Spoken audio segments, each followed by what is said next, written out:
RB Sanoop, അദ്ദേഹത്തെ ഇനി വൈദ്യപരിശോധനയ്ക്കായി കൊണ്ടുപോകണം, അത്തരത്തിലുള്ള നടപടിക്രമങ്ങളാണ് ഇനി ഉള്ളത്. ഇപ്പോൾ അവിടെ ക്രൈംബ്രാഞ്ച് ഓഫീസിൽ എത്തിച്ചിരിക്കുന്നു. അവിടെ നിന്നുള്ള കൂടുതൽ വിവരം എന്താണ് RB സനൂപ്?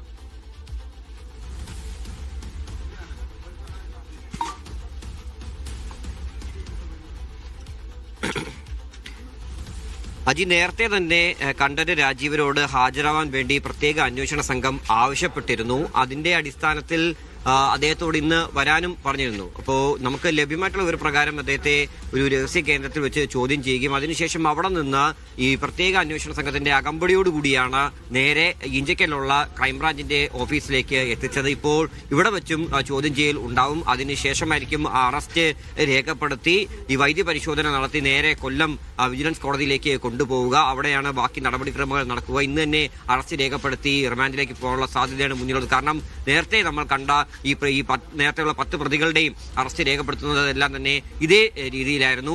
ഈ തന്ത്രിയുടെയും അറസ്റ്റ് ഇങ്ങനെ തന്നെ പോകാനാണ് സാധ്യത.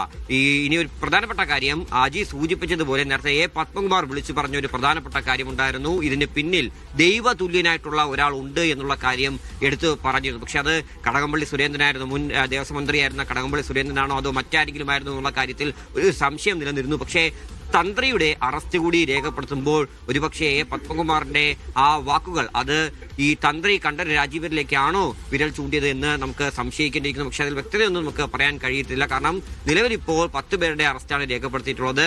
ഇന്നലെ അന്നത്തെ ദേവസ്വം സെക്രട്ടറി എന്ന ജയശ്രീയുടെ അടക്കം ചോദ്യം ചെയ്യലുണ്ടായിരുന്നു. പക്ഷെ അറസ്റ്റിലേക്കൊന്നും തന്നെ കടന്നില്ല. ഈ 2 പേരുടെ അറസ്റ്റായിരുന്നു ഇതിൽ മാറ്റിവെച്ചിരുന്ന അന്നത്തെ മുൻ അംഗമായിരുന്ന ശങ്കർദാസിന്റെ ആരോഗ്യം കൂടി കണക്കെടുത്തുകൊണ്ട് അദ്ദേഹത്തിന്റെ അറസ്റ്റിലേക്ക് പോയില്ല. അതുപോലെ തന്നെ ജയശ്രീയുടെ കോടതിയിൽ നിന്ന് അനുമതിയും മറ്റുമൊക്കെ വാങ്ങിയിട്ടുണ്ടായിരുന്നു. അപ്പോൾ അതുകൊണ്ട് അവരുടെയും അറസ്റ്റിലേക്ക് നീങ്ങിയില്ല. പക്ഷേ പെട്ടെന്ന് തന്ത്രിയിലേക്ക് എത്തുകയും തന്ത്രിയുടെ അറസ്റ്റിലേക്ക് എത്തും എന്നും ആരും പ്രതീക്ഷിച്ചിരുന്നില്ല.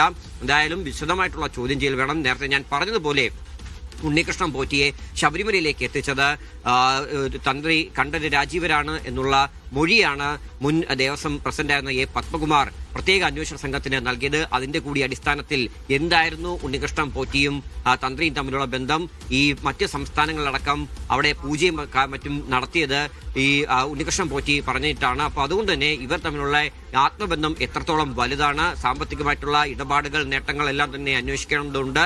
ഈ സ്വർണ്ണപ്പാളികൾ കൊടുത്തുവിട്ടപ്പോൾ അന്ന് പറഞ്ഞത് തന്ത്രി പുറത്തു കൊണ്ടുപോകാൻ പറഞ്ഞിരുന്നില്ല എന്നുള്ള കാര്യമാണ്. പക്ഷേ ബോർഡ് ഉദ്യോഗസ്ഥരും അതേപോലെ തന്നെ ബോർഡ് പ്രസിഡന്റും അന്നുണ്ടായിരുന്ന പ്രസിഡന്റുമാരും ഒക്കെ തന്നെ പറഞ്ഞത് തന്ത്രിയുടെ കൂടി അനുമതിയോടുകൂടിയാണ് സ്വർണ്ണപ്പാളികൾ ഇവിടെ നിന്ന് കൊണ്ടുപോയി എന്നുള്ള കാര്യമാണ്. അപ്പം അതിലടക്കം വ്യക്തമായിട്ടുള്ള ഒരു വിവരം തന്ത്രിയുടെ ഭാഗത്ത് നിന്ന് ഉണ്ടാവണം. അതേപോലെ തന്നെ ഈ പറയുന്ന പോലെ ഈ സ്വർണം പൂശാൻ വേണ്ടി സ്മാർട്ട് ക്രിയേഷൻസിലടക്കം കൊണ്ടുപോയതുമായി ബന്ധപ്പെട്ട കാര്യങ്ങൾ അത് അവരുമായിട്ടൊക്കെ തന്ത്രിക്ക് ഈ നേരിട്ട് വല്ല ബന്ധവുമുണ്ടോ, ഇവരെയൊക്കെ വ്യക്തിപരമായിട്ട് ഇവരെയൊക്കെ പരിചയമുണ്ടോ തുടങ്ങിയ കാര്യങ്ങളൊക്കെ തന്നെ വിശദമായിട്ട് ചോദിച്ചറിയേണ്ടതുണ്ട്.